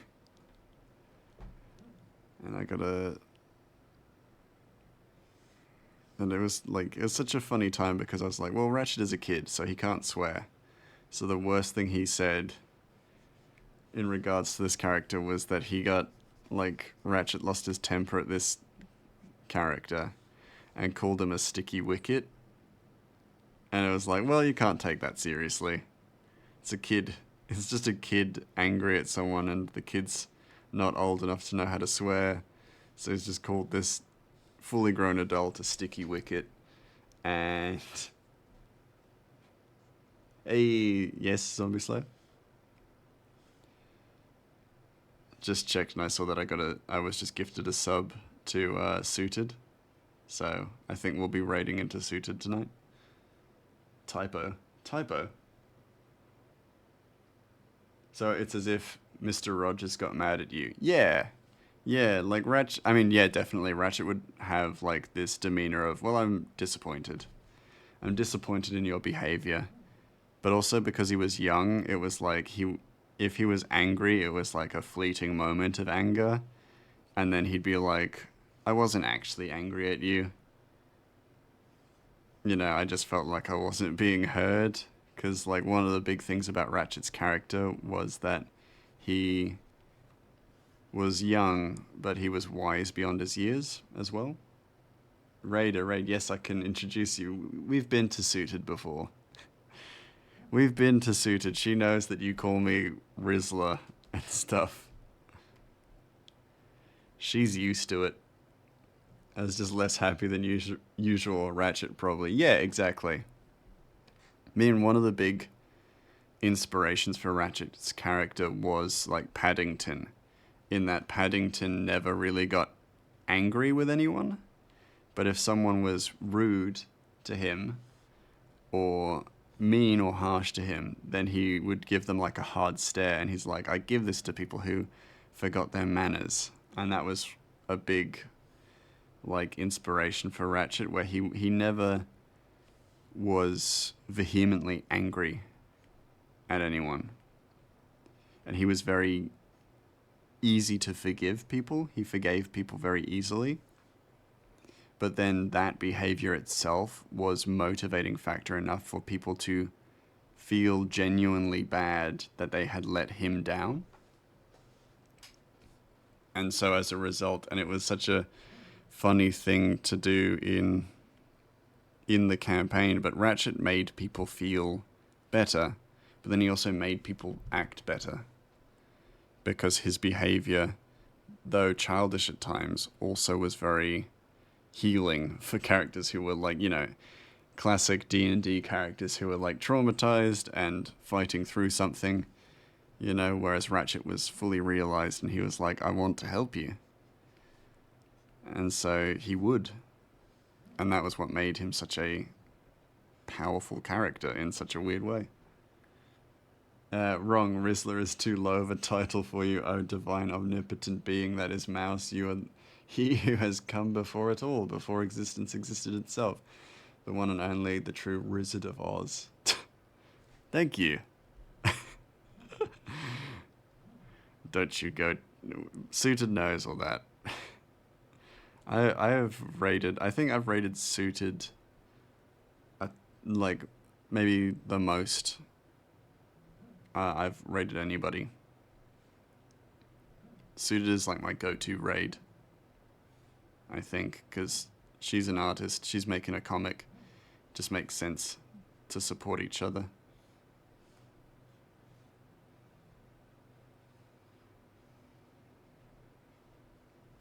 So she's definitely heard the Riz speech once or twice. I never call you simply a Rizzler. That's such a boring title for his absolute... I almost thought it said abusive. Absolute divine rizziness that is my Lord Greymass. I appreciate your loyalty to me, of course. But it never fails to make me giggle.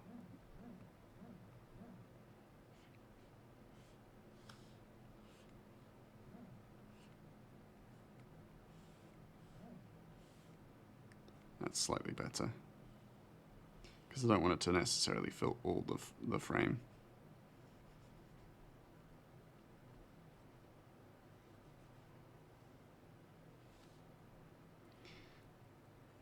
And also make sure that you start your speech with, hey, I'm not a bot. Because we've had a few instances where you've almost been banned for being a bot. So make sure you start with that. Lead with that. Not a bot, hi. Came with the raid. Can I tell you about our Lord and Savior? Then you're free to lead into the Riz stuff. Just make sure that they know you're not a bot.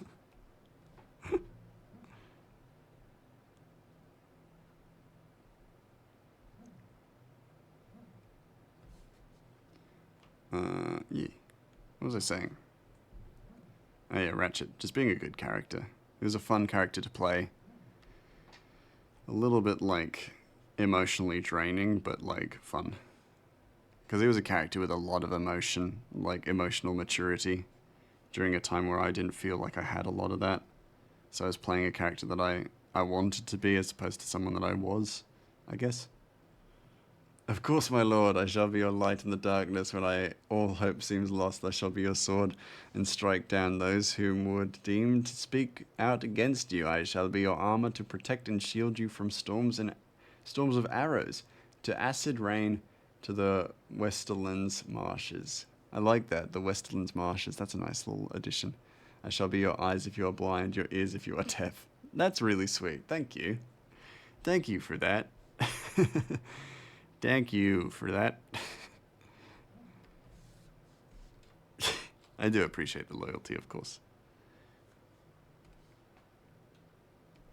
It's not right, not the soft render brush. I need the soft airbrush. Fill his ears with a nice softness. Make it slightly darker for the tip of the ear.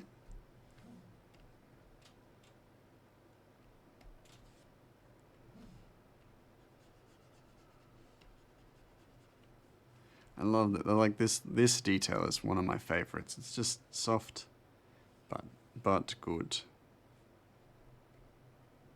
And it really adds so much to his little face. The ears are just adorable.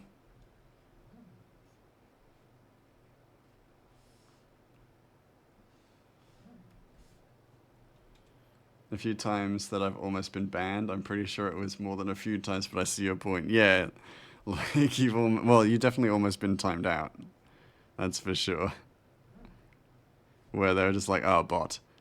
And the amount of like mods who have gone, I have gotten, like, I was so close to just like banning you because I thought you were a bot. The amount of times we've read comments like that, it's just so funny.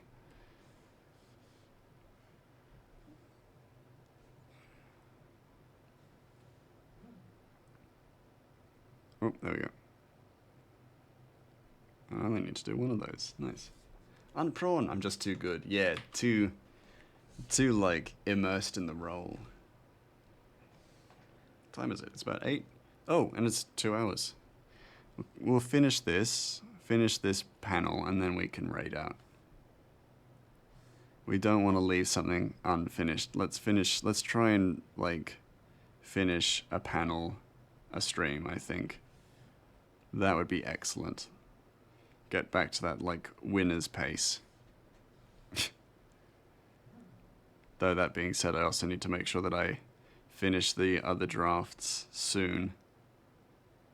Just so that I'm not having to catch up. Because, like, we're pretty close to being done. Done with the drafts that I already have. So we don't want to be behind on that.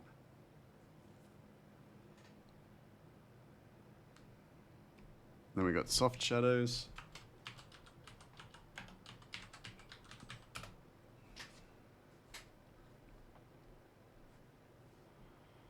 Which is a bit technical and faffy. So just got to remove all that work that I've done, hide it, not just delete it, of course, but just hide it.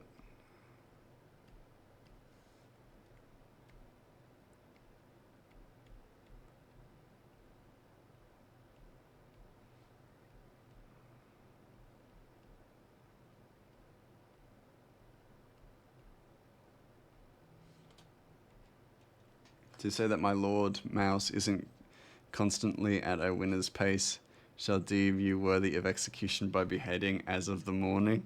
Well, if I'm the one who says it, I feel like it's counterproductive to behead me. Behead me for speaking bad about myself. Feels counterproductive. In a sense. Maybe. I'm not an expert of at treason, I would say, so I don't know it well enough. I don't know treason well enough to, like, adequately comment, I think. Is that everything? No. Yes. No. Yes. No. Yes. Yes. Okay, the next bit is just filling in The little bits. Little bits. A gig, Julian? Well, yes, of course you could say it, but just making it clear you're heretics if they dare to say... Oh, yeah, fair. That makes sense, yeah. Just gotta let the other people know that they can't say it. I can say it, but they can't.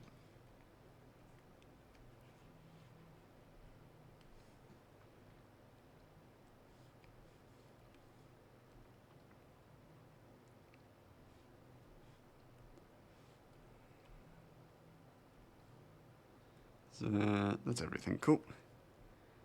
Alright. Make sure it's on multiply, and then just fill it in. So there we go. And then top shadow, because always the sun is pointing down. So always a top shadow.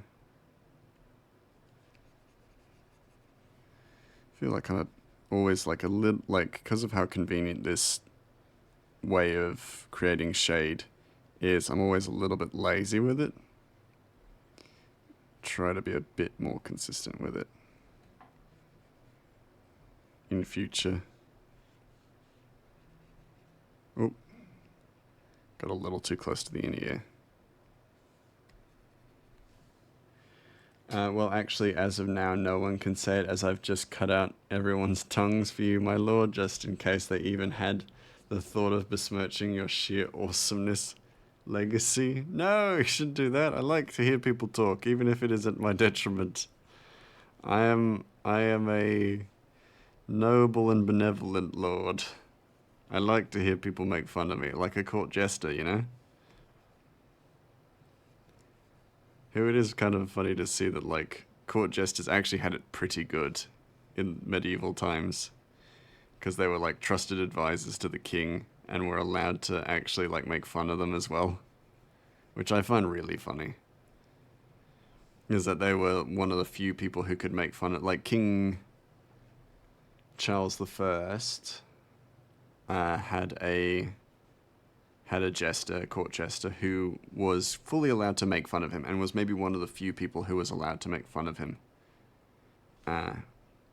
Henry VIII had a court jester who was allowed to make fun of him.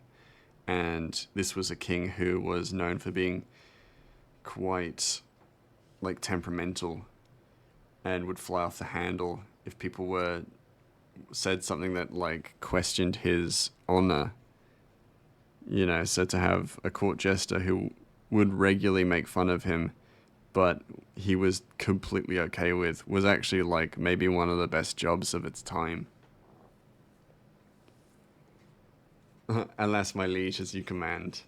One story I've heard is that they were the ones who had to break bad news. Yeah, bad news of them losing battles and such. And only they could do it with their flair. Yeah, exactly. Like, they knew how to break bad news to a king who had been, you know, like, had a silver spoon in their mouth their entire life and stuff like that. So they were, like, spoilt. Being a jester sounds fun, not gonna lie. Yeah. I think so. Being a jester would be pretty cool. I just don't think I'm funny enough to do that job. I think I'd crack under the pressure, like stand-up comedy. I feel like I'd crack.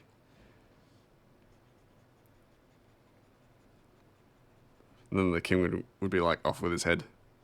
Off with his stupid little mouse head. And I'd be like, nay, me lord. Just a tuppence. 'Twas not my best work. Or another jester who was asked by the king, how do you wish to die? And the jester said, old age, and the king obliged and let him live his life. Oh yeah, I know that story, yeah. It made the king laugh so much that he was just like, well, okay, I'll oblige. I'll grant the wish. The execution wish. Which I love.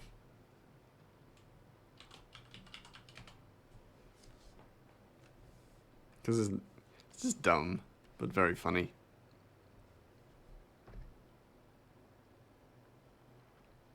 And, like, it's very rare that that kind of wit would succeed, you know? So when it is, it's so nice to see it rewarded, as opposed to punished.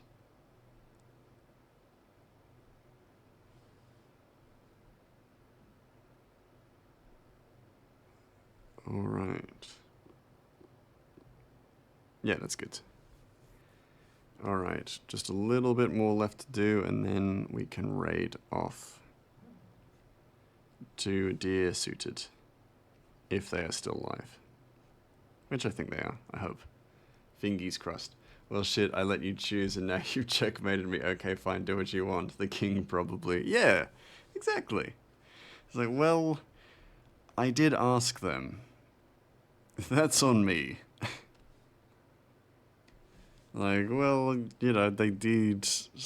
I did ask them how they wish to die, and they did say old age, so... I wouldn't be a man of my word if I just killed them. Yeah, nice. Okay. Cool. Now let's make sure this is all in the right order before I export it.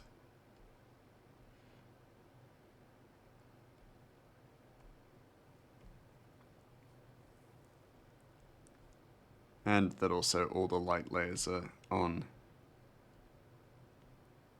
Because I want it to look nice. I want it to impress people when I show it off.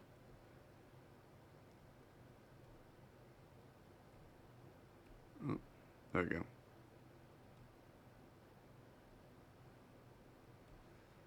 I want to impress people when I show off my art. There you go. Right, yo, let's do a cheeky first save. Definitely save the artwork, very important. Then export. A JPEG. Export as a JPEG. Yes. 50% quality because it's still high quality. Okay, hold on. Oh. Freezing.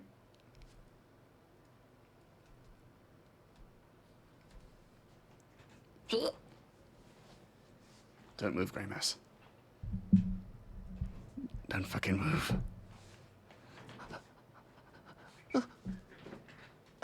Don't know why I'm making those noises. As if I move, I'll die. Please, my lord, don't kill me.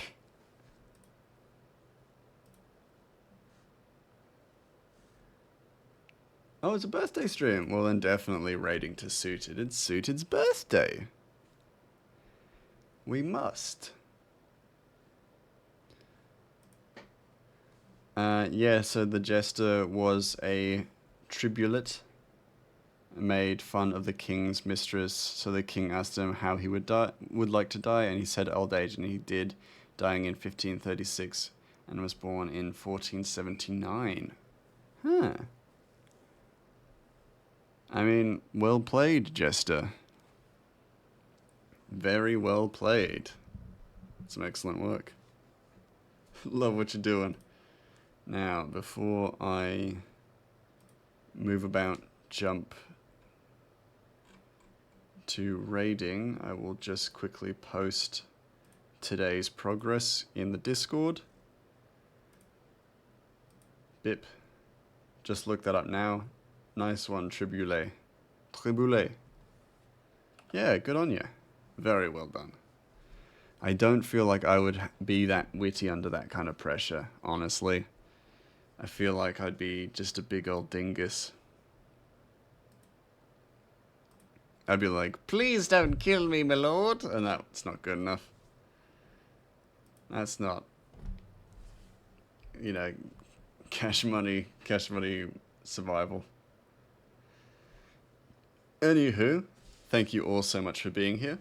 We will start our raid and head off to Suited. Make sure to wish Suited a very happy birthday, because it is Suited's birthday. Should that happen, and I shall fight in your name and become Ramsay Bolton. I appreciate that. Anywho, see you all next time, which will be Thursday for some more Subnautica. I haven't played in a while, so I'm very keen to get back into it. And punish those even remotely responsible. Nah, it's fine, it's fine. Anywho, thank you all so much for being here. See you next time.